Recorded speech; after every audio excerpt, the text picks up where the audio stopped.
بسم الله الرحمن الرحيم لإيلاف قريش إيلافهم رحلة الشتاء والصيف فليعبدوا رب هذا البيت الذي أطعمهم من جوع وآمنهم من خوف। প্রথম আয়াত এজন্য যে কুরাইশকে আকর্ষণ প্রদান করেছেন।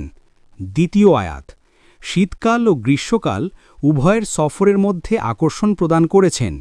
তৃতীয় আয়াত তাই তাদের উচিত যেন তারা এ ঘরের প্রতিপালকের ইবাদত করে।